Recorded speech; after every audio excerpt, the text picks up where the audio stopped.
ಕೊಕ್ಕಾ ಚಳವಳಿಯಲ್ಲಿ ಪ್ರಥಮ ನಾನು ಜೈಲಿಗೆ ಹೋದಂಥವನು. ಇವತ್ತು ಒಂದು ಕಾಲದಲ್ಲಿ IT ಕಂಪ್ನಿಯಲ್ಲಿ ಕೆಲಸ ಮಾಡ್ತಂಥ ಕನ್ನಡದ ಯುವಕರು ಯಾವುದೇ ಕನ್ನಡ ಪರ ಹೋರಾಟಕ್ಕೆ ಬರ್ತಿರಲಿಲ್ಲ. ನೂರಾರು ಸುತ್ತೋಲೆಗಳನ್ನು ಸರ್ಕಾರ ಹೊರಡಿಸಿದೆ, ಆದರೂ ಅದು ಮೇಜಿನ ಮೇಲಿದೆ ವಿನ ಅನುಷ್ಠಾನಕ್ಕೆ ಇಲ್ಲ.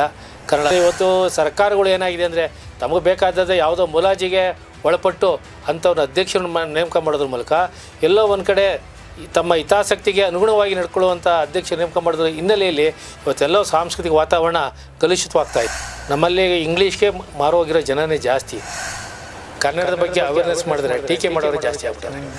ಆದರೆ ದೊಡ್ಡ ಪತ್ರಿಕೆಗಳು, ದೊಡ್ಡ ಮಾಧ್ಯಮಗಳು ಮತ್ತು ದೊಡ್ಡ ದೊಡ್ಡ ಚಾನಲ್ಗಳು ಇವತ್ತು ಕನ್ನಡ ಪರ ಹೋರಾಟದ ಒಂದು ಸುದ್ದಿ ಹೇಳ್ತಾ ಇಲ್ಲ.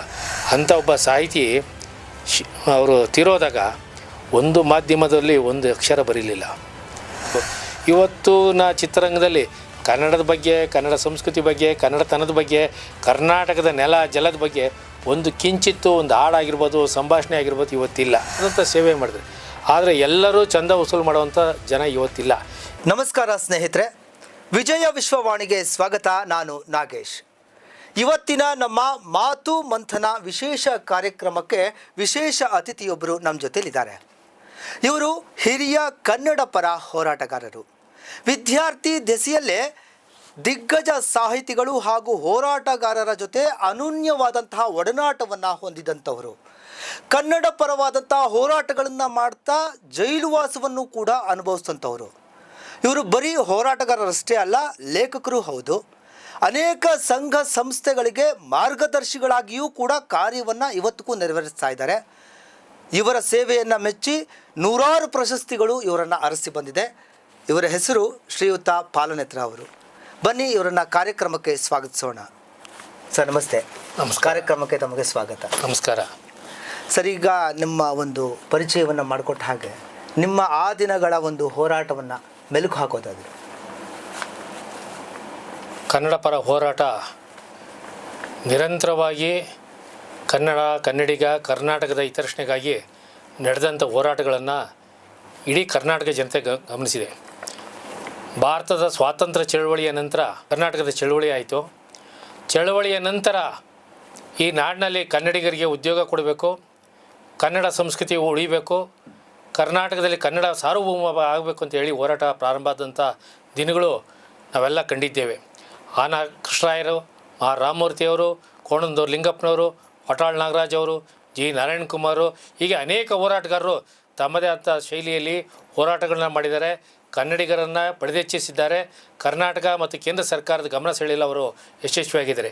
ಈ ಹಿನ್ನೆಲೆಯಲ್ಲಿ ನಾನು ವಿದ್ಯಾರ್ಥಿ ಜೀವನದಲ್ಲಿದ್ದಾಗಲೇ ಕನ್ನಡದ ಹೋರಾಟ ನಾನು ಮೈಗೂಡಿಸ್ಕೊಂಡೆ. ಅಂದಿನ ದಿನಗಳಲ್ಲಿ ವಟಾಳ್ ನಾಗರಾಜ್ ಅವರ ನಡೆಸ್ತಿದ್ದಂಥ ಹೋರಾಟ ಬಹುಶಃ ನನ್ನಂಥ ಲಕ್ಷಾಂತರ ಕಾರ್ಯಕರ್ತರಿಗೆ ಸ್ಫೂರ್ತಿಯಾಗಿತ್ತು. ನಾನು ಗಾಯತ್ರಿ ನಗರದಲ್ಲಿದ್ದಾಗ ಕನ್ನಡ ಕುಲದೇವ ಕುಟೀರ ಅಂತ ಒಂದು ದೊಡ್ಡ ಸಂಸ್ಥೆ ಇತ್ತು. ಆ ಸಂಸ್ಥೆಗೆ ವಟಾಳ್ ನಾಗರಾಜು ನಿರಂತರವಾಗಿ ಬರ್ತಿದ್ದರು. ಅಲ್ಲಿನ ಅವರ ಭಾಷಣ ನಮ್ಮೆಲ್ಲರಿಗೆ ಪ್ರೇರೇಪಣೆ ಆಯಿತು. ಆ ಪ್ರೇರೇಪಣೆ ನಾನು ಒಬ್ಬ ಪ್ರಾಥಮಿಕ ಪ್ರೈಮರಿ ಶಾಲೆಯಲ್ಲೇ ನಾನು ಅವರ ಅಭಿಮಾನಿಯಾಗಿ ಬಹುಶಃ ಅವರು ಪ್ರತಿದಿನ ನಮ್ಮ ರಸ್ತೆಯಲ್ಲೇ ಹೋಗ್ತಿದ್ರು. ಅಂದಿನ ಕನ್ನಡ ಪರ ಹೋರಾಟಗಾರರಂಥ ಹಿರಿಯರಾದಂಥ ಕೆ ಲಕ್ಕಣ್ಣವ್ರನ್ನ ಕರ್ಕೊಂಡು ಹೋಗೋಂಥ ದಿನಗಳಲ್ಲಿ ನಾವು ವಟಾಳ್ ನಾಗರಾಜನ ಹತ್ರದಿಂದ ನೋಡ್ತಿದ್ದೆ. ನಾನು ಒಂದೊಂದು ಸತಿ ಅವರು ಹೇಳ್ತಿದ್ರು, ಹೋಗಿ ಲಕ್ಕಣ್ಣವ್ರು ಕರ್ಕೊಂಬ ಅಂತ ಹೇಳ್ತಿದ್ರು. ನಾ ಬಾಲ್ಯದಲ್ಲಿ ವಟಾಳ್ ನಾಗರಾಜ್ ಬಂದರೆ ನೋಡೋಕ್ಕೆ ನಮಗೆ ಆನಂದ ಆಗ್ತಿತ್ತು. ಆ ಸಮಯದಲ್ಲಿ ವಟಾಳ್ ನಾನು ಬಂದಿದ್ದಾರೆ ಅಂತ ಹೇಳುವಂಥ ಸ್ಥಿತಿಯಲ್ಲಿ ನಾವು ವಟಾಳ್ ನಾಗರಾಜ್ ಹತ್ರ ಅದೇ ಪ್ರೈಮರಿ ಶಾಲೆಯಲ್ಲೇ ವಟಾಳ್ ನಾಗರಾಜ್ ಹಿಂದೆ ನಾನು ಹೋರಾಟಕ್ಕೆ ಪ್ರಾರಂಭ ಮಾಡಿ ಅವರು ಹೋರಾಟನ ದೂರದಿಂದ ಗಮನಿಸ್ತಾ ಇದ್ದಾಗ ನಾನು ಹೈಸ್ಕೂಲ್ ಲೆವೆಲಲ್ಲಿ ಪ್ರಾರಂಭ ಆದಾಗ ನೇರವಾಗಿ ಅವ್ರ ಜೊತೆ ನಾನು ಹೋರಾಟ ಪ್ರಾರಂಭ ಮಾಡಿದೆ.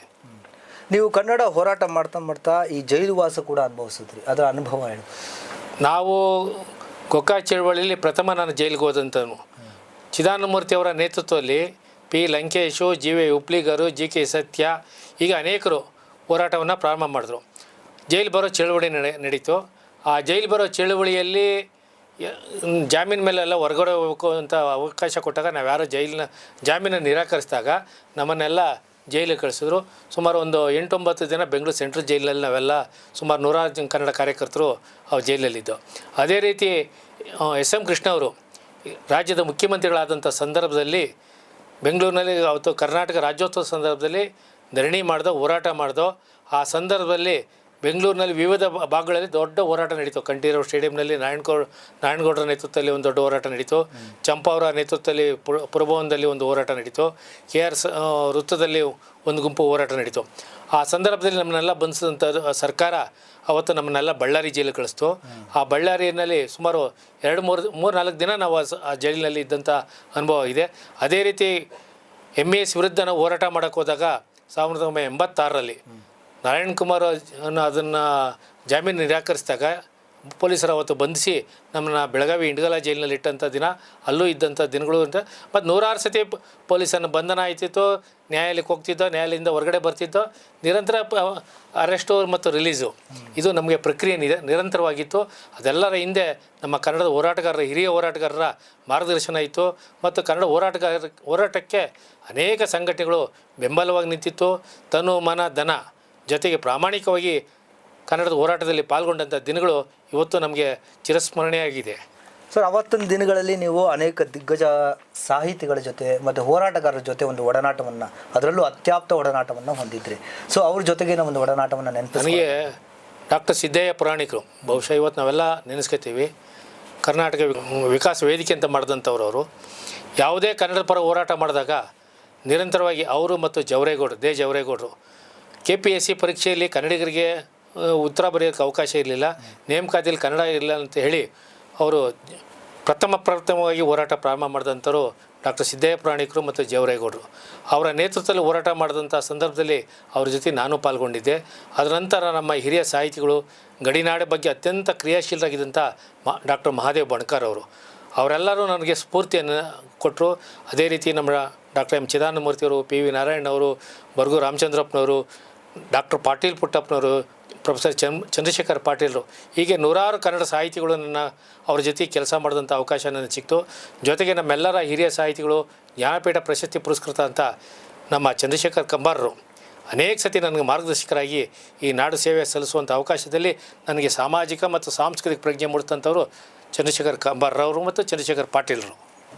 ಸೊ ನೀವು ಯುವಕರಾಗಿದ್ದಾಗಲೇ ಆವಾಗ ಕನ್ನಡ ಪರ ಹೋರಾಟಗಳನ್ನು ನಡೆಸ್ಕೊಳ್ತಾ ಬಂದ್ವಿ. ಆವಾಗ ಕನ್ನಡ ಜಾಗೃತಿ ಭಾಳಷ್ಟಿತ್ತು. ಆದರೆ ಇವಾಗಿನ ಯುವಕರಲ್ಲಿ ಈ ಕನ್ನಡ ಜಾಗೃತಿ ಮತ್ತು ಕನ್ನಡ ಪ್ರಜ್ಞೆ ಅನ್ನುವಂಥದ್ದು ಕಡಿಮೆ ಆಗಿದೆ ಅಂತ ನಿಮ್ಗೆ ಅನಿಸುತ್ತಾ? ಇಲ್ಲ, ಆ ಪ್ರಜ್ಞೆ ಕಡಿಮೆ ಆಗಿಲ್ಲ, ಅವ್ರಿಗೆ ಮಾರ್ಗದರ್ಶನ ಕೊರತೆ ಆಗಿದೆ. ಇವತ್ತು ಒಂದು ಕಾಲದಲ್ಲಿ IT-BT ಕಂಪ್ನಿಯಲ್ಲಿ ಕೆಲಸ ಮಾಡ್ತಂಥ ಕನ್ನಡದ ಯುವಕರು ಯಾವುದೇ ಕನ್ನಡ ಪರ ಹೋರಾಟಕ್ಕೆ ಬರ್ತಿರಲಿಲ್ಲ. ಇವತ್ತು IT-BTನಲ್ಲಿ ಅವ್ರಿಗೆ ಆಗ್ತಿರುವಂಥ ಅನ್ಯಾಯಗಳು ಕಂಡಾಗ ಅವರು ಇವತ್ತು ಇವತ್ತು ಬೀದಿಗೆ ಬಂದಿದ್ದಾರೆ. ನಮಗಿನ್ನ ಹೆಚ್ಚಾಗಿ ಕನ್ನಡದ ಪರ ಹೋರಾಟದಲ್ಲಿ ಕನ್ನಡದ ಪ್ರಜ್ಞೆ ಮೂಡಿಸೋದ್ರಲ್ಲಿ ಇವತ್ತು IT-BT ವಿದ್ಯಾರ್ಥಿಗಳು, ಅಲ್ಲಿ ಯುವಕರು ಇವತ್ತು ಸಾಕಷ್ಟು ಕೆಲಸ ಮಾಡ್ತಾಯಿದ್ದಾರೆ. ಅನೇಕ ಬನವಾಸಿ ಬಳಗ, ನೃಪತುಂಗ ಬಳಗ, ಈ ರೀತಿ ಅನೇಕ ಸಂಘಟನೆಗಳು ಮಾಡ್ಕೊಂಡು ಇವತ್ತು ಉತ್ತರ ಕರ್ನಾಟಕದಿಂದ ಬಂದಂಥ ಯುವಕರು ಇವತ್ತು ಕನ್ನಡದ ಪ್ರಜ್ಞೆ ಮತ್ತು ಕನ್ನಡ ಸಾಂಸ್ಕೃತಿಕ ಉತ್ಸವವನ್ನು ನಡೆಸೋದ್ರ ಮೂಲಕ ಕನ್ನಡಿಗರಲ್ಲಿ ಒಂದು ಜಾಗೃತಿ ಮೂಡಿಸುವಂಥ ಕೆಲಸ ಆಗ್ತಾಯಿದೆ. ಜೊತೆಗೆ ಇವತ್ತು ನಮ್ಮ ಯುವಕರಲ್ಲಿ ಏನಾಗಿದೆ ಅಂದರೆ ಅವರು ಇವತ್ತು ಬದುಕಿನ ಬಗ್ಗೆ ಭಾಳಷ್ಟು ಕಾಳಜಿ. ಇವತ್ತು ಅವರು ಹೊಟ್ಟೆ ಪಾಡಿಗೆ ಇವತ್ತು ಜೀವನ ಮಾಡಬೇಕಾಯ್ತದೆ. ಇವತ್ತು ಬದುಕು ಬವಣೆ ಅವರು ಎದುರಿಸ್ತಾ ಇರುವಂಥ ಸಮಸ್ಯೆ. ಅವರಿಗೆ ಕನ್ನಡದ ಜೊತೆಗೆ ಬದುಕನ್ನು ಕಟ್ಕೊಳ್ಳುವಂಥ ಸ್ಥಿತಿ ಬಂದಿದೆ. ಆದರೆ ಇವತ್ತೇನಾಗಿದೆ ಅಂದರೆ ಆ ಬದುಕಿನ ಜೊತೆಗೆ ಕನ್ನಡವನ್ನು ಮರೆತಿದ್ದಾರೆ. ಅವರು ಕನ್ನಡದ ಪ್ರಜ್ಞೆ ಮೂಡಿಸುವಂಥ ಕೆಲಸ ನಾವೆಲ್ಲರೂ ಸೇರಿ ಮಾಡಬೇಕಾಗ್ತದೆ. ಇವತ್ತು ಕನ್ನಡ ಭಾಷೆಗೆ ಸರ್ಕಾರದಿಂದ ಸಿಗಬೇಕಾದಂಥ ಒಂದು ಮಾನ್ಯತೆ ಸಿಗ್ತಿದೆ ಅಂತ ನಿಮ್ಗೆ ಅನ್ಸುತ್ತಾ? ನಿರೀಕ್ಷೆ ಮಟ್ಟದಲ್ಲಿ ಸಿಕ್ಕಿಲ್ಲ. ಇವತ್ತು ನೂರಾರು ಸುತ್ತೋಲೆಗಳನ್ನು ಸರ್ಕಾರ ಹೊರಡಿಸಿದೆ, ಆದರೂ ಅದು ಮೇಜಿನ ಮೇಲಿದೆ ವಿನ ಅನುಷ್ಠಾನಕ್ಕೆ ಇಲ್ಲ. ಕನ್ನಡ ಅಭಿವೃದ್ಧಿ ಪ್ರಾಧಿಕಾರ ಪಾಟೀಲ್ ಪುಟ್ಟಪ್ಪ, ಚಂದ್ರಶೇಖರ್ ಪಾಟೀಲರು, G ನಾರಾಯಣರು ಬಿಟ್ಟರೆ ಬರ್ಗು ರಾಮಚಂದ್ರಪ್ಪ ಬಹುತೇಕ ಬಂದಂಥ ಅಧ್ಯಕ್ಷರುಗಳು ಅದರ ಅನುಷ್ಠಾನ ತರೋದ್ರಲ್ಲಿ ವಿಫಲರಾಗಿದ್ದಾರೆ.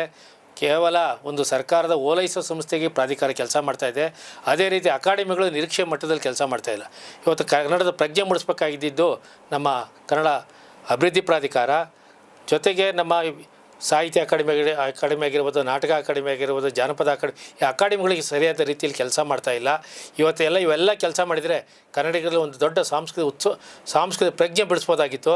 ಆದರೆ ಇವತ್ತು ಸರ್ಕಾರಗಳು ಏನಾಗಿದೆ ಅಂದರೆ ತಮಗೆ ಬೇಕಾದದ್ದು ಯಾವುದೋ ಮುಲಾಜಿಗೆ ಒಳಪಟ್ಟು ಅಂಥವ್ರನ್ನ ಅಧ್ಯಕ್ಷರನ್ನ ನೇಮಕ ಮಾಡೋದ್ರ ಮೂಲಕ ಎಲ್ಲೋ ಒಂದು ಕಡೆ ತಮ್ಮ ಹಿತಾಸಕ್ತಿಗೆ ಅನುಗುಣವಾಗಿ ನಡ್ಕೊಳ್ಳುವಂಥ ಅಧ್ಯಕ್ಷ ನೇಮಕ ಮಾಡೋದ್ರ ಹಿನ್ನೆಲೆಯಲ್ಲಿ ಇವತ್ತೆಲ್ಲೋ ಸಾಂಸ್ಕೃತಿಕ ವಾತಾವರಣ ಕಲುಷಿತವಾಗ್ತಾ ಇದೆ. ಇವತ್ತು ಕನ್ನಡದಲ್ಲಿ ಈ ಕಂಗ್ಲೀಷು ಸೇರ್ಕೊಂಡ್ಬಿಟ್ಟಿದೆ. ಸೊ ಹಾಗಾಗಿ ಕನ್ನಡಿಗರು ಇವತ್ತು ನಮ್ಮ ಭಾಷೆಯನ್ನು ನಾವು ಉಳಿಸ್ಕೋಬೇಕಾದ್ರೆ ಏನು ಮಾಡಬೇಕು ಅಂತ ನೀವು ಹೇಳ್ತೀರಿ? ಇವತ್ತು ಬಹುಶಃ ನಮ್ಮಲ್ಲಿ ಇಂಗ್ಲೀಷ್ಗೆ ಮಾರೋಗಿರೋ ಜನನೇ ಜಾಸ್ತಿ. ಇವತ್ತು ನಾವು ಇಂಗ್ಲೀಷನ್ನ ವಿರೋಧನೂ ಮಾಡೋಕ್ಕಾಗ್ತಾಯಿಲ್ಲ. ಅದನ್ನು ಕನ್ನಡವನ್ನು ಉಳಿಸ್ಕೊಳಕ್ಕೂ ಸಾಧ್ಯ ಆಗ್ತಾ ಇಲ್ಲ. ಇವತ್ತೇನಾಗಿದ್ದಾರೆ, ಆರಕ್ಷಕ ಅಂದರೆ ಯಾರೂ ನಂಬ್ತಾ ಇಲ್ಲ, ಪೊಲೀಸ್ ಅಂದರೆ ನಂಬ್ತಾರೆ. ಅದಕ್ಕೆ ಹಿಂದೆ ನಮ್ಮ ಪಾಟೀಲ್ ಪುಟ್ಟಪ್ಪನವ್ರು ಹೇಳಿದರು, ಇವತ್ತು ಪೊಲೀಸನ್ನೇ ಬಳಸ್ಕೊಂಬಿಡೋಣ, ನಾವು ಕನ್ನಡ ಪದನ ಮಾಡ್ಕೊಂಬಿಡೋಣ. ಯಾಕೆಂದರೆ ಇವತ್ತು ನಾವು ಒತ್ತಡ ಮಾಡಿ ಅವ್ರನ್ನ ಇದೇ ಭಾಷೆಯಲ್ಲಿ ಮಾತಾಡಿ ಅಂತ ಹೇಳೋಕ್ಕಾಗ್ತಾ ಇಲ್ಲ. ಆದರೆ ಅವರನ್ನು ಕನ್ನಡದ ಪ್ರಜ್ಞೆಗೆ, ಕನ್ನಡದ ಅಭಿಮಾನಕ್ಕೆ ಬಳಸ್ಕೊಳಕ್ಕೆ ಯಾವ ರೀತಿ ಅವ್ರನ್ನ ಪ್ರೇರೇಪಣೆ ಮಾಡಿ ಇವತ್ತು ಯುವ ಜನಾಂಗನ ಬಳಸ್ಕೋಬೇಕೋ ಆ ಕೆಲಸ ಮಾಡಬೇಕಾಗ್ತದೆ. ಮತ್ತು ಈ ಸರ್ಕಾರ ಈ ನಿಟ್ಟಿನಲ್ಲಿ ಒಂದು ಏನು ಭಾಷಾಕೋಶವನ್ನು ಮಾಡಬೇಕಾಗಿದೆ ಸರ್ಕಾರ, ಅದನ್ನು ನಿರೀಕ್ಷೆ ಮಟ್ಟದಲ್ಲಿ ಮಾಡಿಲ್ಲ. ಇವತ್ತು ಭಾಷಾಕೋಶ ಆಗಿರ್ಬೋದು ಮತ್ತು ನಿಘಂಟು ಆಗಿರ್ಬೋದು, ಇವತ್ತು ಕನ್ನಡ ಸಾಹಿತ್ಯ ಪರಿಷತ್ತು ನಿಘಂಟು ಕೆಲಸ ನಿಂತೋಗಿದೆ. ಇವತ್ತು ಕನ್ನಡದ ನಿಘಂಟು ಪುನರ್ಮುದ್ರಣ ಆಗಬೇಕಾಯ್ತದೆ. ಮತ್ತು ನಮ್ಮಲ್ಲಿ ಅಧಿಕಾರ ವರ್ಗ ಇವತ್ತು ನಮ್ಮ IAS ಅಧಿಕಾರಿಗಳಾಗಿರ್ಬೋದು ಎಲ್ಲ ಹೊರರಾಜ್ಯದವರು, ಅವ್ರಿಗೆ ಕನ್ನಡದ ಪ್ರಜ್ಞೆ ಬೇಕೇ ಇಲ್ಲ, ಕನ್ನಡ ಸಾಹಿತ್ಯ ಸಂಸ್ಕೃತಿ ಬೇಕೇ ಇಲ್ಲ, ಅವರು ಅಧಿಕಾರವನ್ನು ಆಳಬೇಕಾಯ್ತದೆ. ಆದರೆ ನಮ್ಮ ಅವರೇ ಆದಂಥ ಅಧಿಕಾರಿಗಳು ನಿರೀಕ್ಷೆ ಮಟ್ಟದಲ್ಲಿ ಕನ್ನಡ ಸಾಹಿತ್ಯ ಸಂಸ್ಕೃತಿ ಕನ್ನಡ ಹಿತಕಾರಣಕ್ಕೆ ನಮ್ಮವರು ಸಹ ವಿಫಲರಾಗಿದ್ದಾರೆ ನಮ್ಮ ಅಧಿಕಾರಿಗಳು. ಇವತ್ತು ಈಗ ಇದೇ ವಿಚಾರಕ್ಕೆ ಬಂದರೆ, ಈಗ ಕೇಂದ್ರ ಸರ್ಕಾರ ಸೇವೆಗಳಲ್ಲಿ ಇವತ್ತು ಕನ್ನಡ ಇಲ್ಲ. ಸೊ ಕನ್ನಡ ಬಳಕೆ ಹೆಚ್ಚು ಮಾಡಬೇಕು ಅಂತಂದರೆ ನಾವೇನೆಲ್ಲ ಮಾಡಬಹುದು? ಇವತ್ತು ಅದು ರಾಜ್ಯ ಸರ್ಕಾರದ ಕರ್ತವ್ಯ ಇದೆ. ಬರೀ ಕನ್ನಡದ ಭಾಷೆ ಬಗ್ಗೆ ಘೋಷಣೆ ಮಾಡಿದ್ರೆ ಸಾಲದು, ಪರಿಣಾಮಕಾರಿಯಾಗಿ ಜಾರಿಗೆ ತರಬೇಕಾದ್ರೆ ಇವತ್ತು ನಾವು ಕೆಲಸ ಮಾಡಬೇಕಾಗ್ತದೆ. ಆ ನಿಟ್ಟಲ್ಲಿ ಡಾಕ್ಟರ್ ಸರೋಜಿ ಮಹಿಷಿ ವರದಿ ಅನುಷ್ಠಾನ ಆಗಬೇಕಾಗಿ ಹೋರಾಟ ನಡೀತು, ಆದರೆ ಅನುಷ್ಠಾನ ಆಗಲಿಲ್ಲ. ಅವತ್ತು ಸರೋಜಿ ಮಹಿಷಿ ಅನುಷ್ಠಾನ ಆಗಬೇಕಂತ ನೇತೃತ್ವದ ರಾಮಕೃಷ್ಣ ಹೆಗಡೆ ಅವರು ಸಮಿತಿ ಮಾಡಿದಾಗ ಅವತ್ತು ಕೇಂದ್ರ ಸರ್ಕಾರದ ಒಳಪಡುವಂಥ ಕಾರ್ಖಾನೆಗಳಿಗೆ ಮಾತ್ರ ಸೀಮಿತ ಇತ್ತು. ಇವತ್ತು ಕೇಂದ್ರ ಸರ್ಕಾರದ ಕಂಪ್ನಿಗಳು, ಕಾರ್ಖಾನೆಗಳೆಲ್ಲ ಮುಚ್ಚೋಗುವಂಥ ಸ್ಥಿತಿ ಬಂದಿದೆ. ಆದರೆ IT-BT ಇವತ್ತು ಖಾಸಗಿ ಸಂಸ್ಥೆಗಳಾಗಿದೆ. ಖಾಸಗಿ ಸಂಸ್ಥೆಗಳಿಗೆ ಕಡಿವಾಣ ಆಗಬೇಕಾದ್ರೆ ಇವತ್ತು ಕನ್ನಡಿಗರ ಉದ್ಯೋಗದ ಬಗ್ಗೆ ಒಂದು ಸ್ಪಷ್ಟವಾದ ನಿರ್ಧಾರಗಳನ್ನು ರಾಜ್ಯ ಸರ್ಕಾರ ತಗೋಬೇಕು. ಮತ್ತು ಕೇಂದ್ರ ಸರ್ಕಾರವೂ ಸಹ ಒಕ್ಕೂಟದ ವ್ಯವಸ್ಥೆಯಲ್ಲಿ ಇರಬೇಕಾದ್ರೆ ಆ ಸ್ಥಳೀಯ ಭಾಷೆ ಮತ್ತು ಅಲ್ಲಿನ ಜನಕ್ಕೆ ಉದ್ಯೋಗ ಕೊಡಬೇಕು. ಈ ಭಾಷೆಯನ್ನು ಸಂರಕ್ಷಣೆ ಮಾಡೋ ಈ ನಿಟ್ಟಿನಲ್ಲಿ ಕೇಂದ್ರ ಸರ್ಕಾರವನ್ನು ಯೋಚನೆ ಮಾಡಬೇಕು. ಮತ್ತು ರಾಜ್ಯ ಸರ್ಕಾರದ ಕರ್ತವ್ಯ ಏನಿದೆ, ಅವರಿಗೆ ಉಚಿತ ಕರೆಂಟ್ ಕೊಡ್ತೀರಾ, ಮೂಲಭೂತ ಸೌಲಭ್ಯಗಳನ್ನು ಕೊಡ್ತಾ ಇದ್ದೀರಾ, ಮತ್ತು ಅವ್ರಿಗೆ ಏನು ಬೇಕೋ ಅವರು ಒಂದು ಒತ್ತಡ ಆದರೆ ಇಡೀ ಸರ್ಕಾರನೇ IT-BT ಮತ್ತು ಖಾಸಗಿ ಕಂಪ್ನಿಗಳ ಮುಂದೆ ಹೋಗಿ ಕಾಲೂರು ನಿಂತ್ಕೊತಾ ಇದ್ದಾರೆ. ಆದರೆ ಕನ್ನಡಿಗರಿಗೆ ಉದ್ಯೋಗ ಕೊಡಿ ಅಂತ ಹೇಳೋ ತಾಕತ್ತು ನಮ್ಮ ರಾಜ್ಯ ಸರ್ಕಾರಕ್ಕಿಲ್ಲ. ಇದು ನಿಜಕ್ಕೂ ಕರ್ನಾಟಕದಲ್ಲಿ ಕನ್ನಡಿಗರಿಗೆ ಆಗ್ತಿರುವಂಥ ಶೋಚನೀಯ ಸ್ಥಿತಿ ಅಂತ ನಾನು ಭಾವಿಸ್ತೀನಿ. ಇವತ್ತಿನ ದಿನಗಳಲ್ಲಿ ಸಾಮಾಜಿಕ ಮಾಧ್ಯಮ ಅನ್ನೋದು ಭಾಳ ಸದ್ದು ಮಾಡ್ತಾ ಇದೆ. ಸೊ ಇಲ್ಲಿ ಕನ್ನಡ ಬಳಕೆ ಹೇಗೆ, ಅದರ ಸ್ಥಿತಿ ಹೇಗಿದೆ ಅಂತ? ಸಾಮಾಜಿಕ ಜಾಲತಾಣದಲ್ಲಿ ಇವತ್ತೇನಾಗಿದೆ ವ್ಯವಸ್ಥೆ, ಕನ್ನಡದ ಬಗ್ಗೆ ಅವೇರ್ನೆಸ್ ಮಾಡಿದ್ರೆ ಟೀಕೆ ಮಾಡೋರು ಜಾಸ್ತಿ ಆಗ್ಬಿಟ್ಟವ್ರೆ. ಕನ್ನಡದ ಪ್ರಜ್ಞೆ ಬಗ್ಗೆ ಹೇಳಿದ್ರೆ ಇವನೇನು ಕನ್ನಡ ದೊಡ್ಡ ಇವನ ಅಂತ ಕರೀತಾರೆ. ಆದರೆ ಇವತ್ತು ಸಾಮಾಜಿಕ ಜಾಲತಾಣ ಏನಾಗಿದೆ ಅಂದರೆ, ಯಾವುದೋ ಒಂದು ಧರ್ಮ ಮತ್ತು ಇನ್ನೊಬ್ಬರನ್ನು ತೇಜೋವಧೆ ಮಾಡುವಂಥ ಕೆಲಸದ ಬಗ್ಗೆ ಸೀಮಿತ ಆಗಿದ್ದೀವಿನ ಈ ನಾಡನ್ನ ಉಳಿಸೋ ನಿಟ್ಟಿನಲ್ಲಿ ಇವತ್ತು ಸಾಮಾಜಿಕ ಜಾಲತಾಣಗಳು ಉಪಯೋಗ ಆಗ್ತಾಯಿಲ್ಲ. ಇವತ್ತು ಆ ನಿಟ್ಟಿನಲ್ಲಿ ಒಂದು ಕಾಲದಲ್ಲಿ ನಮ್ಮ ಪತ್ರಿಕಾ ರಂಗ ಕನ್ನಡ ಪರವಾದ ವಾತಾವರಣ ಇತ್ತು. ಎಲ್ಲ ಮಾಧ್ಯಮಗಳು ಕನ್ನಡ ಹೋರಾಟಗಾರರಿಗೆ ಒಂದು ಸ್ಫೂರ್ತಿಯನ್ನು ಕೊಡ್ತಿದ್ವು. ಬಹುಶಃ ನಾವೆಲ್ಲ ಇವತ್ತು ನೆನೆಸ್ಕೋಬೇಕಾಗ್ತದೆ. ಖಾದ್ರಿ ಶಾಮಣ್ಣವ್ರನ್ನ, ಒಡ್ಡರ್ಸೆ ರಘುರಾಮ್ ಶೆಟ್ಟರ್, ಈಮಾ ನಾಗಯ್ಯನವ್ರನ್ನ, ಇಂಥವ್ರು ಅನೇಕ ಹಿರಿಯರು ಅವರು ಕನ್ನಡದ ಹೋರಾಟಗಾರರ ಸ್ಫೂರ್ತಿ ಕೊಡ್ತಿದ್ರು. AG ಮೈಸೂರು ಮಠ ಅಂತವ್ರನ್ನೆಲ್ಲ. ಇವತ್ತು ಅಂಥ ಹಿರಿಯ ಪತ್ರಕರ್ತರು, ಸಂಪಾದಕರು ಇವತ್ತು ನಮಗಿಲ್ಲ. ಇವತ್ತು ಕನ್ನಡದ ಹೋರಾಟಗಾರರಿಗೆ ಒಂದು ಕಡೆ ಪ್ರಚಾರದ ಮಾಧ್ಯಮದ ಕೊರತೆ ಇದೆ. ಇವತ್ತು ಅಲ್ಲೋ ಎಲ್ಲೋ ಒಂದಷ್ಟು ಸಾಮಾಜಿಕ ಜಾಲತಾಣದಲ್ಲಿ ಒಂದು ಸಣ್ಣ ಮಾಧ್ಯಮಗಳು ಇವತ್ತು ಒಂದಷ್ಟು ಕೆಲಸ ಮಾಡೋಕ್ಕೆ ಬೆಂಬಲವಾಗಿ ನಿಂತವೇನ. ಆದರೆ ದೊಡ್ಡ ಪತ್ರಿಕೆಗಳು, ದೊಡ್ಡ ಮಾಧ್ಯಮಗಳು ಮತ್ತು ದೊಡ್ಡ ಚಾನಲ್ಗಳು ಇವತ್ತು ಕನ್ನಡ ಪರ ಹೋರಾಟದ ಒಂದು ಸುದ್ದಿ ಹೇಳ್ತಾ ಇಲ್ಲ. ನಿಮ್ಗೆ ಉದಾಹರಣೆ ಹೇಳ್ತೀನಿ. ನಮ್ಮ ಹಿರಿಯ ಸಾಹಿತಿ CV ಶಿವಶಂಕರ್ ಅಂತ ನೀವೆಲ್ಲ ಕೇಳಿರ್ತೀರ. ಸಿರಿವಂತನಾದರೂ ಕನ್ನಡ ನಾಡಲ್ಲಿ ಮೆರೆವೆ, ಭಿಕ್ಷುಕನಾದರೂ ಕನ್ನಡ ನಾಡಲ್ಲಿ ಮಡಿವೆ ಅಂತ ಹೇಳಿದಂಥವ್ರು ಇನ್ನೊಮ್ಮೆ ಮರುಜನ್ಮ ಪಡೆಯುವನಾದರೆ ಕನ್ನಡದ ಮಣ್ಣಲ್ಲಿ ಮಣ್ಣಾಗಿರುವೆ ಅಂತ ಒಬ್ಬ ದೊಡ್ಡ ಹಿರಿಯ ಸಾಹಿತಿಗಳು. ಬೆಳೆದಿದೆ ನೋಡ ಬೆಂಗಳೂರು ನಗರ ಅಂತ ಹೇಳಿದವರು, ನಾನು ನೋಡಿ ನಲಿದಿದೆ ಕಾರವಾರ ಅಂತ ಹೇಳಿದವರು. ಅಂಥ ಒಬ್ಬ ಸಾಹಿತಿ ಅವರು ತೀರೋದಾಗ ಒಂದು ಮಾಧ್ಯಮದಲ್ಲಿ ಒಂದು ಅಕ್ಷರ ಬರೀಲಿಲ್ಲ. ಬಹುಶಃ ನಮಗೆ ನಾಡಿಗೆ ದುರಂತ. ತನ್ನ ಉಸಿರಿರುವವರೆಗೂ ಕನ್ನಡ ಕನ್ನಡ ಕನ್ನಡ ಅಂತ ಅವರು ಬದುಕನ್ನು ಅರ್ಪಿಸ್ಕೊಂಡ್ರು. ಅವರು ಡಾಕ್ಟರ್ ರಾಜ್ಕುಮಾರು, GV ಅಯ್ಯರು, ನಮ್ಮ ನರಸಿಂಹರಾಜು, ಬಾಲಕೃಷ್ಣರ ಜೊತೆ ಗುಬ್ಬಿ ಕಂಪ್ನಿ, ಸುಬ್ಬಯ್ಯನಾಡು ಕಂಪ್ನಿಲಿದ್ದಂಥ ಅವರು. ಅಂಥ ದೊಡ್ಡ ಸಾಹಿತಿಗೆ ಅವರು ತೀರೋದಾಗ 5 ಜನ ಇರಲಿಲ್ಲ. ಕನ್ನಡ ಚಿತ್ರರಂಗ ಅವ್ರನ್ನ ಮರಿತು, ಕರ್ನಾಟಕ ಸರ್ಕಾರ ನಡೀತು. ಅವ್ರು ಭಾಗವಹಿಸಿದ್ದಂಥ ಕನ್ನಡ ಪರ ಸಂಘ ಸಂಸ್ಥೆಗಳು ಒಬ್ಬೊಬ್ಬ ಬಂದಿರೋ ಸಾವಿರಾರು ಜನ ಆಗಿತ್ತು. ಅಂಥ ಒಬ್ಬ ಹೋರಾಟಗಾರನಿಗೆ ಸಿಕ್ಕಂಥ ಗೌರವ ಶೂನ್ಯ. ಇವತ್ತು ಅದೇ ಹೋರಾಟ ಇವತ್ತು ಮಾಡಿದಂಥವ್ರು ಅನೇಕರಿದ್ದಾರೆ. ಅವರೊಬ್ಬರೇ ಅಲ್ಲ. ಅದು ಯಾಕೆ ಅವ್ರನ್ನ ನಾನು ಉದಾಹರಣೆ ಕೊಟ್ಟೆ ಅಂದರೆ, ಒಬ್ಬ ನಾಡಿಗೆ ನುಡಿಗಾಗಿ ದುಡಿದಂಥ ಒಬ್ಬ ವ್ಯಕ್ತಿಗೆ ನಮ್ಮ ಜನ ಕೊಟ್ಟಂಥ ಗೌರವ ನಿಜಕ್ಕೂ ಅವತ್ತು ನಮ್ಗೆ ಅನ್ನಿಸ್ತು, ನಾವೆಲ್ಲ ಈತನಿಗೆ ಇಷ್ಟ ಆಗಿರ್ಬೇಕಾದ್ರೆ ನಾವ್ಯಾಕೆ ಕನ್ನಡ ಹೋರಾಟಗಾರರಿಗೆ ಇಂಥ ಗೌರವ ಸಿಕ್ಕಲಿಲ್ಲ ಅಂದರೆ, ಒಂದು ಮಾಧ್ಯಮದಲ್ಲಿ ಬಹುಶಃ ಇವತ್ತು ಕರ್ನಾಟಕ ರಾಜ್ಯೋತ್ಸವ ಬರ್ತಾಯಿದೆ, ಆ ವಾರ್ಡ್ ಇವತ್ತು ಕನ್ನಡಿಗರ ಮನದಲ್ಲಿ ಚೇಂಕರಿಸ್ತದೆ. ಆ ವಾರ್ಡ್ ಇದೆಯಲ್ಲ, ಇವತ್ತು ಆ ಮನುಷ್ಯನನ್ನು ನೆನೆಸ್ಕೊಂಡಾಗ ಎಂಥ ದುರಂತವಾಗಿ ಅವ್ರು ಹೋದರು ಅನ್ನೋದನ್ನ. ಅದೇ ಒಬ್ಬ ಹಿರಿಯ ಪತ್ರಕರ್ತರು ಮೈಸೂರು ಶೇಷಗಿರಿರಾಯರು, ಕನ್ನಡ ಪ್ರಭದಲ್ಲಿ ಇದ್ದಂಥವ್ರು, ಕನ್ನಡದ ನಾಡಿಗರಾಯರು, ಮೈಸೂರು ಶೇಷಗಿರಿರಾಯರು, ಮೈಸೂರು ನಟರಾಜ್ ಅಂತ ಹಿರಿಯ ಹೋರಾಟಗಾರ ಸಾಲಿನಲ್ಲಿದ್ದವರು, ಮಾಧವಮೂರ್ತಿ ಅವರಿಗೆ ಅಡ್ವೈಸ್ ಮಾಡ್ತಿದ್ದಂಥವ್ರು. ಅವರು ಸತ್ತಾಗ ಯಾವ ಪತ್ರಿಕಾ ರಂಗದವ್ರು ಬರಲಿಲ್ಲ. ಒಂದು ಚಾಪೆ ಮೇಲೆ ಮಲಗಿದ್ರು ಅವ್ರ ಮನೆಯೊಳಗೆ ತ್ಯಾಗರಾಜ ನಗರದಲ್ಲಿ. ನಾನು ಆವಾಗ ವಟಾಳ ನಾರಾಜ್ ಗಮನಕ್ಕೆ ತಂದೆ, ನಾರಾಯಣ ಕುಮಾರ್ ಗಮನಕ್ಕೆ ತಂದು ಬಂದು ಅಂತ್ಯಕ್ರಿಯೆಯನ್ನು ಮಾಡಿದಂಥವ್ರು ಅವರು. ಯಾಕೆ ಈ ಮಾತನ್ನು ಹೇಳ್ತಾ ಇದ್ದೀನಿ ಅಂದರೆ, ಕನ್ನಡಿಗರ ಹೋರಾಟಗಾರರ ಸ್ಥಿತಿ, ಕನ್ನಡಕ್ಕಾಗಿ ತಮ್ಮ ತನು ಮನ ಧನವನ್ನು ಸಮರ್ಪಿಸಿಕೊಂಡ ವ್ಯಕ್ತಿಗಳಿಗೆ ಯಾವ ಶೋಚನೀಯ ಸ್ಥಿತಿಯಲ್ಲಿ ಇರ್ತಾರೆ ಅನ್ನೋದಕ್ಕೆ ಉದಾಹರಣೆ ನಾನು ಹೇಳಿದೆ. ಇವತ್ತು ಈ ಚಲನಚಿತ್ರ ಅಂತಾನೆ ಬಂದ್ರೇ, ಇವತ್ತಿನ ಕಾಲಘಟ್ಟದಲ್ಲಿ ನೀವು ಚಲನಚಿತ್ರಗಳನ್ನು ನೋಡ್ತಿದ್ರೆ, ಅದು ಸಂಗೀತಗಳನ್ನು ನೋಡ್ತಿದ್ರೆ, ಸಾಹಿತ್ಯ ನೋಡ್ತಿದ್ರೆ, ಅಲ್ಲೂ ಕೂಡ ಕನ್ನಡ ಮಯ ಆಗ್ತಾ ಇದೆ ಇವತ್ತು. ನಿಜ. ನಾವೆಲ್ಲ ನೋಡ್ತಿದ್ದಾಗ GVR ಬರ್ತಂಥ ಅದರೊಳಗೆ ನಮ್ಮ ಶ್ರೀಮಾನ್ GK ವೆಂಕಟೇಶ್ ಅವರು ಆಡ್ದಂಥವ್ರು, ಕನ್ನಡದ ಮಕ್ಕಳೆಲ್ಲ ಒಂದಾಗಿ ಬನ್ನಿ ಆ ಹಾಡಾಗಲಿ, ಅದೇ ರೀತಿ ಕನ್ನಡದ ಗೀತೆಗಳಿಗೆ ಅಳವಡಿಸಿದಂಥ ನಮ್ಮ ರಾಷ್ಟ್ರಕವಿ ಮಂಜೇಶ್ವರ ಗೋವಿಂದಭೈಯವರ ತಾಯಿಯ ಬಾರೆ ಮಗವತೋರ ಕನ್ನಡಿಗರ ಮಾತೆ, ಅರಸು ತಾಯೆ ಸುಕಳ ದಾತೆ ನಮ್ಮ ಜನ್ಮದಾತೆ, ಆಮೇಲೆ ಭಾರತ ಜನನೀಯ ತನು ಜಾತಿ, ಎಂತೆಂಥ ಹಾಡುಗಳು ಕನ್ನಡದ ಹೋರಾಟಕ್ಕೆ ಸ್ಫೂರ್ತಿ ಕೊಟ್ಟಿದ್ದು. ದಾರಾ ಬೇಂದ್ರೆ ಅವರ ಒಂದು ಹಾಡನ್ನು ಇಳಿದು ಬಾ ತಾಯಿಯೇ ಇಳಿದು ಬಾ, ಆ ಕಾಳಿಂಗರಾಯರ ಮಾತಿನಲ್ಲಿ ನಾವು ಕೇಳ್ತಾ ಇದ್ರೆ ಸ್ಫೂರ್ತಿ ಇತ್ತು. ಇವತ್ತು ಚಿತ್ರರಂಗದಲ್ಲಿ ಕನ್ನಡದ ಬಗ್ಗೆ, ಕನ್ನಡ ಸಂಸ್ಕೃತಿ ಬಗ್ಗೆ, ಕನ್ನಡತನದ ಬಗ್ಗೆ, ಕರ್ನಾಟಕದ ನೆಲ ಜಲದ ಬಗ್ಗೆ ಒಂದು ಕಿಂಚಿತ್ತು ಒಂದು ಹಾಡಾಗಿರ್ಬೋದು, ಸಂಭಾಷಣೆ ಆಗಿರ್ಬೋದು ಇವತ್ತಿಲ್ಲ. ನಿಜಕ್ಕೂ ನಾವು ಇವತ್ತು 20 ವರ್ಷದಿಂದ ಈಚೆಗೆ ಬಂದಂಥ ಚಿತ್ರಗಳು ನೋಡಿದಾಗ ಆ ಹೆಸರುಗಳು ಇವತ್ತು ನಮ್ಮ ಗಮನಕ್ಕೆ ಬಂದಿಲ್ಲ.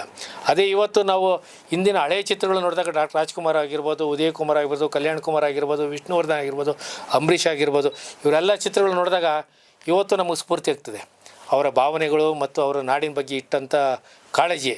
ಇವತ್ತಿನ ಚಿತ್ರರಂಗದಂಥ ನಟರುಗಳಿಗೆ ಕರ್ನಾಟಕದ ಬಗ್ಗೆ ಕಾಳಜಿ ಇಲ್ಲ, ಕನ್ನಡ ಭಾಷೆ ಬಗ್ಗೆ ಕಾಳಜಿ ಇಲ್ಲ, ಕನ್ನಡ ಸಂಸ್ಕೃತಿ ಬಗ್ಗೆ ಕಾಳಜಿ ಇಲ್ಲ. ಕನ್ನಡ ಚಿತ್ರರಂಗವನ್ನು ಉಳಿಸ್ಕೊಡೋ ರೀತಿಯಲ್ಲಿ ಯಾರೂ ಕೆಲಸ ಮಾಡ್ತಾಯಿಲ್ಲ ಇವರು. ಇವತ್ತು ಕನ್ನಡ ಪರ ಹೋರಾಟಗಳಲ್ಲಿ ಅನೇಕ ಸಂಘಟನೆಗಳು ಇವತ್ತು ಹುಟ್ಕೊಂಡ್ಬಿಟ್ಟಿವೆ. ಕೆಲವೊಂದನ್ನು ಇವತ್ತು ನಾವೆಲ್ಲ ಏನಂತೀವಿ ಅಂತಂದರೆ, ಅದು ಹೇಳೋಕ್ಕೂ ಒಂಥರ ಬೇಜಾರಾಗುತ್ತೆ. ಈ ಚಂದ ವಸೂಲಿ ಸಂಘಟನೆಗಳು ಅಂತಲೂ ಇವತ್ತು ಒಂದಷ್ಟು ಅಡ್ಡ ಹೆಸರುಗಳು ಬಂದುಬಿಟ್ಟಿದ್ದಾವೆ. ಸೊ ಇದ್ರ ಬಗ್ಗೆ ಏನು ಹೇಳ್ತೀವಿ? ಸಂಘಟನೆಗಳು ನೂರಾರು ಆಗಿರ್ಬೋದು, ಇವತ್ತು ನದಿಗಳು ಹಲವಾರಾಗಿದೆ, ಸೇರೋದೆಲ್ಲ ಸಮುದ್ರಕ್ಕೇ. ಕನ್ನಡದ ಹೋರಾಟ ಅವರ ತಾತ್ವಿಕವಾಗಿ ಕೆಲವ್ರಿಗೆ ಭಿನ್ನಾಭಿಪ್ರಾಯ ಇರ್ಬೋದು, ಆದರೆ ಅವರೆಲ್ಲ ಕನ್ನಡಿಗ, ಕರ್ನಾಟಕದ ಬಗ್ಗೆ ಚಳುವಳಿ ಮಾಡ್ತಾರೆ, ತಮ್ಮದೇ ಆದಂಥ ಸೇವೆ ಮಾಡ್ತಾರೆ. ಆದರೆ ಎಲ್ಲರೂ ಚಂದ ವಸೂಲು ಮಾಡುವಂಥ ಜನ ಇವತ್ತಿಲ್ಲ. ಯಾರೋ ಕೈ ಬೆಳಗ್ಗೆ ಒಂದು 2% ಇರ್ಬೋದು. ಏಕೆಂದರೆ ಪರಿಸ್ಥಿತಿಗಳಿಗೆ ಅನುಗುಣವಾಗಿ ಎಲ್ಲರೂ ಒಳ್ಳೆಯವರು ಅಂತ ನಾವು ಹೇಳೋಕ್ಕಾಗಲ್ಲ. ಆದರೆ ಕನ್ನಡದ ಹೋರಾಟಗಾರರು, ಕನ್ನಡ ಸಂಘಟನೆಗಳು ಇವತ್ತು ಸಹ ಯಾವುದೇ ಜಾತಿ ಇಲ್ಲ, ಅವ್ರಿಗೆ ಯಾವುದೇ ರಾಜಕೀಯ ಪಕ್ಷದ ಸೋಂಕಿಲ್ಲ. ಕನ್ನಡಿಗ, ಕರ್ನಾಟಕದ ಬಗ್ಗೆ ನಿಜವಾದ ಪ್ರಾಮಾಣಿಕವಾಗಿ ಕೆಲಸ ಮಾಡ್ತಾಯಿದ್ದಾರೆ. ಬಹುಶಃ ಕನ್ನಡದ ಹೋರಾಟಗಾರರಿಗೆ ತಮ್ಮ ಹೊಟ್ಟೆಪಾಡಿನ ಜೊತೆಗೆ ಕನ್ನಡವನ್ನು ಬದುಕಾಗಿ ಕಟ್ಕೊಂಡಿದ್ದಾರೆ. ಇವತ್ತು ಒಂದು ರಾಜಕೀಯ ಪಕ್ಷದ ಕಾರ್ಯಕರ್ತರಿಗೆ ಒಂದು ರಾಜಕೀಯ ಪಕ್ಷದ ಆಶ್ರಯ ಇರ್ತದೆ, ಆದರೆ ಕನ್ನಡ ಹೋರಾಟಗಾರರಿಗೆ ಯಾವುದೇ ರಾಜಕೀಯ ಪಕ್ಷದ ಹಂಗಿಲ್ಲ, ಯಾವುದೇ ಶ್ರೀಮಂತನ ಬೆಂಬಲವಿಲ್ಲ. ಆದರೆ ತಾತ್ವಿಕ ಕೆಲವು ಅವರವರ ಸಂಘಟನೆಗಳಿಗೆ ಭಿನ್ನಾಭಿಪ್ರಾಯ ಇರ್ಬೋದು, ಆದರೆ ಗುರಿ ಒಂದು, ಈ ನಾಡಿನ ಹಿತಕ್ಕಾಗಿ ತನ್ನ ಮನವನ್ನು ಅರ್ಪಿಸ್ಕೊಂಡಂಥವ್ರು. ಅದರಲ್ಲೂ ಸಾಮಾನ್ಯ ಜನ, ಅವ್ರಿಗೆ ಯಾವುದೇ ಶ್ರೀಮಂತಿಕೆ ಇಲ್ಲ. ಬಹುಶಃ ಕನ್ನಡದ ಹೋರಾಟಗಾರರು ಅವ್ರ ಮನೆಗೆ ಹೋದಾಗ ಗೊತ್ತಾಗ್ತದೆ ಅವರ ಪರಿಸ್ಥಿತಿ ಹೆಂಗಿದೆ. ಔಷಧಿ ತೊಗೊಳಕ್ಕೆ ಕಾಸಿರೋದಿಲ್ಲ, ಮಕ್ಕಳು ಮದುವೆ ಮಾಡೋಕ್ಕಾಗಿರೋದಿಲ್ಲ, ಮನೆ ಕಟ್ಟಿರೋದಿಲ್ಲ, ಬಾಡಿಗೆದಾರರ ಕಾಟ ಇರ್ತದೆ. ಇಂಥೆಲ್ಲ ಪರಿಸ್ಥಿತಿಗಳ ಮಧ್ಯೆ ಅವನು ಈ ನಾಡಿಗೆ ದುಡಿತಾನಲ್ಲ, ಅವ್ನಿಗೆ ಯಾವ ರೀತಿ ನಾವು ಬೆಲೆ ಕಟ್ಟಬೇಕಾಗ್ತದೆ ನಾವು ಯೋಚನೆ ಮಾಡಬೇಕಾಗ್ತದೆ.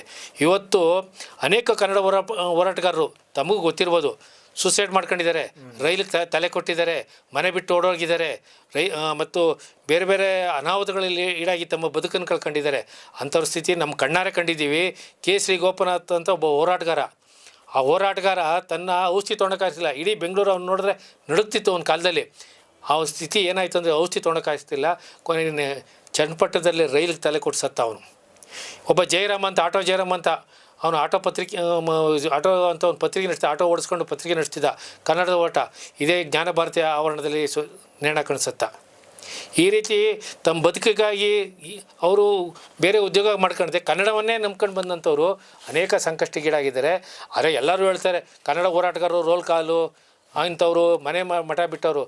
ಆದರೆ ರೋಲ್ ಕಾಲ್ ಮಾಡಿ ತಮ್ಮ ಬದುಕನ್ನು ಯಾವತ್ತೂ ಕನ್ನಡ ಹೋರಾಟಗಾರರು ಮಾಡ್ಕೊಂಡಿಲ್ಲ. ಯಾರೋ 1% ಬದುಕಿರ್ಬೋದು, ಆದರೆ 99% ಜನ ಕನ್ನಡಕ್ಕಾಗಿ, ಕರ್ನಾಟಕಕ್ಕಾಗಿ, ಕನ್ನಡ ಸಂಸ್ಕೃತಿಗಾಗಿ ತನ್ನ ಬದುಕನ್ನು ಅರ್ಪಿಸ್ಕೊಂಡಿದ್ದಾರೆ.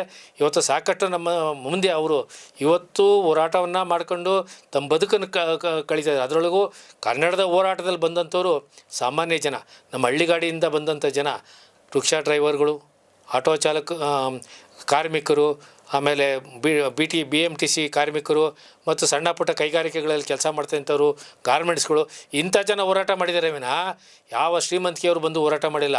ಅನೇಕ ಸಾಹಿತಿಗಳು ಹೋರಾಟ ಮಾಡಿದ್ದಾರೆ. ಆದರೆ ಇವತ್ತಿನ ಸಾಹಿತಿಗಳು ಕನ್ನಡ ಪರವಾದ ಹೋರಾಟಕ್ಕೆ ಎಲ್ಲೂ ಧ್ವನಿ ಕೊಡಿಸಿಲ್ಲ. ಇವತ್ತು ನಮಗೆ ಸಿದ್ದಯ್ಯ ಪುರಾಣಿಕರ ಆದರ್ಶವಾಗಿದ್ದಾರೆ, ಮರುಗು ರಾಮಚಂದ್ರಪ್ಪನವರ ಆದರ್ಶವಾಗಿದ್ದಾರೆ, ಪಾಟೀಲ್ ಪುಟ್ಟಪ್ಪನವರ ಆದರ್ಶವಾಗಿದೆ. ಇವತ್ತಿನ ಸಾಹಿತಿಗಳು ಕನ್ನಡ ಪರ ಹೋರಾಟ ಪರವಾಗಿ ಯಾವತ್ತೂ ನಿಂತಿಲ್ಲ. ನಿಜಕ್ಕೂ ಇವತ್ತು ಕನ್ನಡ ಪರ ಹೋರಾಟಗಾರರು ಲಾಠಿ ಹಿಟ್ಟು ತಿಂತೀವಿ, ಜೈಲಿಗೆ ಹೋಗ್ತೀವಿ, ಅವ್ರು ಕೇಸ್ ಹಾಕ್ಸ್ಕೊತೀವಿ. ನಮ್ಮ ಹೋರಾಟದ ಫಲವನ್ನು ಯಾರಾದರೂ ತೊಗೊತಾ ಇದ್ದಾರೆ ಅಂದರೆ ಅದು ಸಾಹಿತಿಗಳು.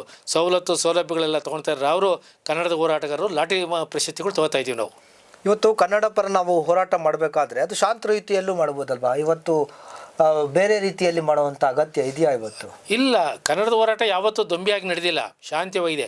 ಉಗ್ರ ಸ್ವರೂಪವಾದಾಗ ಕೆಣಕದಾಗ ಮಾತ್ರ ಕನ್ನಡಿಗರು.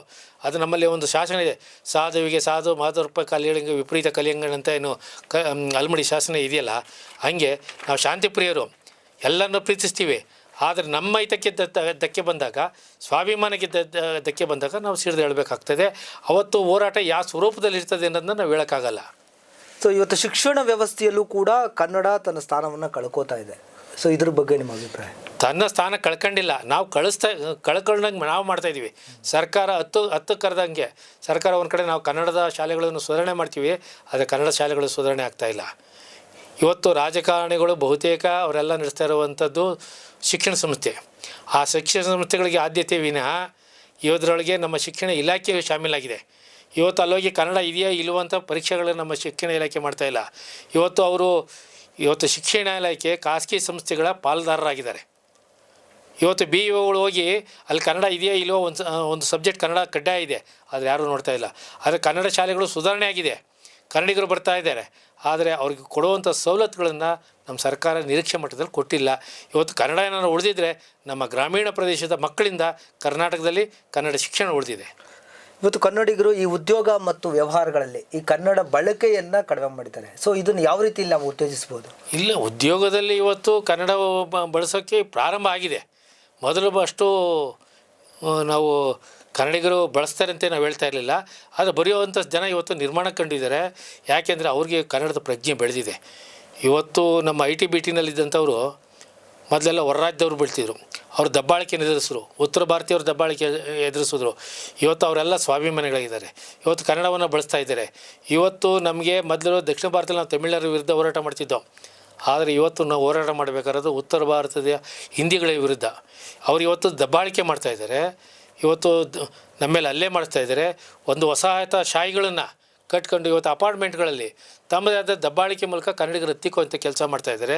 ಮಹಾತಿಥಿಗೆ ಅವ್ರನ್ನ ಸಂಘಟನೆ ಮಾಡಿ ಭಾಷಾ ಅಲ್ಪಸಂಖ್ಯಾತರಿಗೆ ಅನ್ಯಾಯ ಆಯ್ತು ಅದನ್ನು ಕೂಗನ್ನು ಎಬ್ಬಿಸೋದ್ರ ಮೂಲಕ ಕನ್ನಡ ಸಂಸ್ಕೃತಿ ಮೇಲೆ ಹತ್ತಿಕ್ಕುವಂಥ ಕೆಲಸವನ್ನು ನಮ್ಮ ಉತ್ತರ ಭಾರತೀಯರು ಮಾಡ್ತಾಯಿದ್ದಾರೆ. ನಾವು ಈ ಮೂಲಕ ಎಚ್ಚರಿಕೆ ಕೊಡ್ತಾಯಿದ್ದೀವಿ, ನಿಮ್ಮ ಭಾಷೆಯನ್ನು ಬಳಸಿ, ಆದರೆ ಈ ರಾಜ್ಯದಲ್ಲಿ ನೀವು ಇರಬೇಕಾದಾಗ ಕನ್ನಡವನ್ನು ಕಲಿಬೇಕಾಗ್ತದೆ, ಕನ್ನಡಿಗರ ಜೊತೆ ನೀವು ಅನನ್ಯವಾಗಿ ಬದುಕಬೇಕಾಗ್ತದೆ ಅನ್ನುವ ತಾಕೀತನ್ನು ನಾವು ಮಾಡಬೇಕಾಗ್ತದೆ. ಇವತ್ತು ಕನ್ನಡ ಉಳಿಬೇಕಾದ್ರೆ ಈ ಸಂಘಟನೆಗಳ ಪಾತ್ರ ಎಷ್ಟು ಮುಖ್ಯ ಅಂತ ಅನಿಸುತ್ತೆ? ಇವತ್ತು ಕನ್ನಡ ಉಳಿದಿದ್ದರೆ ಏನಾದರೂ ಈ ರಾಜ್ಯದಲ್ಲಿ ಅದು ಕನ್ನಡ ಪರ ಸಂಘಟನೆಗಳಿಂದಲೇ. ಇವತ್ತು ನಾವು ಕನ್ನಡ ಹೋರಾಟಗಾರರು ಇಲ್ಲದಿದ್ದರೆ ಸರ್ಕಾರ ಇವತ್ತು ಮಣಿತಿರಲಿಲ್ಲ, ಕೇಂದ್ರ ಸರ್ಕಾರನೂ ಮಣಿತಿರಲಿಲ್ಲ. ಇವತ್ತೇನಾದರೂ ಕನ್ನಡ ಉಳಿದಿದ್ದರೆ ಅದು ಕನ್ನಡ ಹೋರಾಟಗಾರರು, ಕನ್ನಡ ಪರ ಸಂಘಟನೆಗಳು. ಬಹುಶಃ ಅವ್ರು ಯಾರು ರಾಜಕೀಯ ಪಕ್ಷದ ಸದಸ್ಯರಲ್ಲ, ಅವ್ರ ಗುರಿ ಇರೋದು ಒಂದೇ, ಕನ್ನಡಿಗರನ್ನ ಉಳಿಸ್ಬೇಕಾಗ್ತದೆ, ಕನ್ನಡ ಸಂಸ್ಕೃತಿನ ಬೆಳೆಸಬೇಕಾಗ್ತದೆ, ಕರ್ನಾಟಕನ ಹಿತರಕ್ಷಣೆ ಮಾಡಬೇಕಾಗ್ತದೆ. ಅಷ್ಟೇ ಅವರ ಗುರಿಯನ್ನು. ಅವ್ರಿಗೆ ಯಾವುದೇ ರಾಜಕೀಯ ತೆವಲುಗಳು ಇಲ್ಲ ಮತ್ತು ಯಾವುದೇ ಏನಾಗಬೇಕು ಅನ್ನೋದಿಲ್ಲ. ಅವ್ರು ತಿನ್ನೋದು ವಧೆಯನ್ನು ಮತ್ತು ಅವರು ಕನ್ನಡಕ್ಕಾಗಿ ತಮ್ಮ ಬದುಕನ್ನು ಅರ್ಪಿಸಿಕೊಂಡಂಥವ್ರು ಯಾರು ಇದ್ದರೆ ಅದು ಕನ್ನಡ ಹೋರಾಟಗಾರರು ಮತ್ತು ಕನ್ನಡ ಪರ ಸಂಘಟನೆಗಳು. ಇವತ್ತು ಕನ್ನಡದ ಒಂದು ಪ್ರಾತಿನಿಧಿಕ ಸಂಸ್ಥೆ ಅಂತಲೇ ಹೆಸರಾಗಿರುವಂಥದ್ದು ಈ ಕನ್ನಡ ಸಾಹಿತ್ಯ ಪರಿಷತ್ತು. ಸೊ ಕನ್ನಡ ಸಾಹಿತ್ಯ ಪರಿಷತ್ತಿನ ಇತ್ತೀಚಿನ ಬೆಳವಣಿಗೆಗಳನ್ನು ನೀವು ನೋಡ್ತಾ ಇದ್ದಾಗ ಏನನ್ಸುತ್ತೆ? ಭಾಳ ನೋವಾಗ್ತದೆ. ನಾಲ್ವಡಿ ಕೃಷ್ಣರಾಜ ಒಡೆಯರು ಕಟ್ಟಿದಂಥ ಒಂದು ದೊಡ್ಡ ಸಂಸ್ಥೆ, ಅನೇಕರು ಹಿರಿಯರು ತಮ್ಮ ತ್ಯಾಗದಿಂದ ಆ ಸಂಸ್ಥೆಯನ್ನು ಉಳಿಸಿ ಕನ್ನಡ ಸಂಸ್ಕೃತಿಯನ್ನು, ಕನ್ನಡದ ಕೈಂಕರ್ಯವನ್ನು ಅತ್ಯಂತ ಪ್ರಾಮಾಣಿಕವಾಗಿ ಮಾಡಿದಂಥ ಹಿರಿಯ ಸಾಹಿತಿಗಳಿದ್ದಾರೆ. ಆದರೆ ಇತ್ತೀಚಿನ ಕೆಲವು ವರ್ಷಗಳಿಂದ ಪರಿಷತ್ತು ತನ್ನ ಗೌರವವನ್ನು ಉಳಿಸ್ಕೊಳ್ಳೋದ್ರಲ್ಲಿ ವಿಫಲವಾಗಿದೆ. ಅಲ್ಲಿ ಬಂದಂಥ ವ್ಯಕ್ತಿ ಕನ್ನಡ ಸೇವಕನಾಗಿರಬೇಕೇ ವಿನಃ ಕನ್ನಡವನ್ನು ನನ್ನಿಂದನೇ ಅನ್ನೋ ರೀತಿ ಅಹಂ ಇರಬಾರ್ದಾಗಿತ್ತು. ಆದರೆ ಇವತ್ತು ಪರಿಷತ್ತನ್ನು ಉಳಿಸುವಂಥ ನಿಟ್ಟಿನಲ್ಲಿ ಇವತ್ತು ಕನ್ನಡ ಪರ ಧ್ವನಿಗಳಾಗಿ ಅನೇಕ ಸಾಹಿತಿಗಳು, ಹೋರಾಟಗಾರರು ಧ್ವನಿತಿದ್ದಾರೆ. ಮುಂದೆ ಅದು ಸುಧಾರಣೆ ಆಗುವಂಥ ದಿನಗಳು ಬರ್ತದೆ. ಈಗ ಭವಿಷ್ಯದಲ್ಲಿ ಕನ್ನಡವನ್ನು ಉಳಿಸಿ ಬೆಳೆಸೋದಕ್ಕೆ ಏನೆಲ್ಲ ಮಾಡ್ಬೋದು ಅಂತ ನಿಮ್ಮ ಚಿಂತನೆ? ಭವಿಷ್ಯದಲ್ಲಿ ಕನ್ನಡ ಉಳಿಸಬೇಕಾಗಿದ್ದರೆ ಅದು ಕನ್ನಡಿಗರಿಂದಲೇ. ಸರ್ಕಾರ ಏನು ಉಳಿಸ್ಬೇಕಾಗಿಲ್ಲ, ಅಥವಾ ಬೇರೆ ಯಾರೋ ದೊಡ್ಡವರು IT-BT ಕಂಪ್ನಿಯವರು ಉಳಿಸ್ಬೇಕಾಗಿಲ್ಲ. ಕನ್ನಡಿಗರು ಮನಸ್ಸು ಮಾಡಬೇಕು. ಕರ್ನಾಟಕದಲ್ಲಿ ನಾವು ಇದ್ದೀವಿ, ಕನ್ನಡವನ್ನು ಪ್ರೀತಿಸ್ತೀವಿ, ಕನ್ನಡ ನೆಲದಲ್ಲಿ ನಾವು ಅನ್ನ ತಿಂತಾಯಿದ್ದೀವಿ. ನಾವು ಕನ್ನಡವನ್ನು ಉಳಿಸಿದ್ರೆ ಕನ್ನಡಿಗರಾಗಿ ನಾವು ಬದುಕ್ತೀವಿ. ಕನ್ನಡ ಉಳಿದ್ರೆ ಕನ್ನಡಿಗ ಉಳುಕ್ತಾನೆ, ಕನ್ನಡಿಗ ಉಳಿದ್ರೆ ಕರ್ನಾಟಕ ಉಳಿತದೆ. ಸೊ ಈಗ ನವೆಂಬರ್ 1 ಕನ್ನಡ ರಾಜ್ಯೋತ್ಸವ ಬರ್ತಾ ಇದೆ. ಸೊ ನಿಮ್ಮ ದೃಷ್ಟಿಯಲ್ಲಿ ಕನ್ನಡ ರಾಜ್ಯೋತ್ಸವವನ್ನು ಯಾವ ರೀತಿ ವಿಶ್ಲೇಷಿಸ್ತೀರಿ? ಪ್ರತಿ ವರ್ಷ ಕರ್ನಾಟಕದಲ್ಲಿ ಕನ್ನಡ ರಾಜ್ಯೋತ್ಸವ ಅತ್ಯಂತ ವಿಜೃಂಭಣೆಯಿಂದ ಎಲ್ಲ ಸಂಘಟನೆಗಳು ಮಾಡ್ತಾಯಿದ್ದಾರೆ. ಆದರೆ ಅತಿಯಾಗಿ ನಾವು ಉತ್ಸಾಹದಲ್ಲಿ ಮಾಡೋ ಬದಲು ಅದನ್ನು ಸ್ವಾಭಿಮಾನವಾಗಿ ಮತ್ತು ಅರ್ಥಪೂರ್ಣವಾಗಿ ಕನ್ನಡ ಸಂಸ್ಕೃತಿಯನ್ನು, ಕರ್ನಾಟಕದ ಪರಂಪರೆಯನ್ನು ಮನೆ ಮನೆಗೆ ತಲುಪಿಸುವಂಥ ಕೆಲಸವನ್ನು ನಾವೆಲ್ಲ ಕನ್ನಡ ಪರ ಸಂಘಟನೆಗಳು ಮತ್ತು ಕನ್ನಡ ರಾಜ್ಯೋತ್ಸವವನ್ನು ಯಾರ್ಯಾರು ಆಚರಿಸ್ತಿದ್ರೋ ಅವರೆಲ್ಲ ಮಾಡಿದ್ರೆ ಒಳ್ಳೆಯದು ಅನ್ನೋ ಭಾವನೆ ನಂದು. ಸೊ ಈ ಸುಸಂದರ್ಭದಲ್ಲಿ ನಾಡಿನ ಜನತೆಗೆ ಕಡೆಯದಾಗಿ ನಿಮ್ಮ ಸಂದೇಶ ಇದೆ? ಕರ್ನಾಟಕದಲ್ಲಿ ಕನ್ನಡವನ್ನು ಉಳಿಸೋಣ, ಕರ್ನಾಟಕದ ಹಿತವನ್ನು ಕಾಪಾಡೋಣ, ಕನ್ನಡ ಸಂಸ್ಕೃತಿಯನ್ನು ಬೆಳೆಸೋಣ, ಕನ್ನಡ ಬಳಸೋಣ, ಬೆಳೆಸೋಣ. ಸಿರಿಗನ್ನಡಂ ಬಾಳ್ಗೆ. ನೋಡಿದ್ರಲ್ಲ ವೀಕ್ಷಕರೇ, ಶ್ರೀಯುತ ಪಾಲನೇತ್ರ ಅವರು ಕನ್ನಡದ ಬಗ್ಗೆ, ಕನ್ನಡದ ಬೆಳವಣಿಗೆಯ ಬಗ್ಗೆ, ಸದ್ಯದ ಕನ್ನಡದ ಸ್ಥಿತಿಗತಿಗಳ ಬಗ್ಗೆ ನಮಗೆ ಸವಿವರವಾದಂಥ ವಿವರವನ್ನು ನೀಡಿದ್ದಾರೆ. ತಮ್ಮ ಅನುಭವವನ್ನು ನಮ್ಮೊಂದಿಗೆ ಹಂಚಿಕೊಂಡಿದ್ದಾರೆ. ಕಾರ್ಯಕ್ರಮಕ್ಕೆ ಅವರು ಆಗಮಿಸಿದ್ದಕ್ಕೆ ಅವರಿಗೆ ಧನ್ಯವಾದಗಳನ್ನು ಅರ್ಪಿಸೋಣ. ನಮಸ್ಕಾರ. ನಮಸ್ಕಾರ.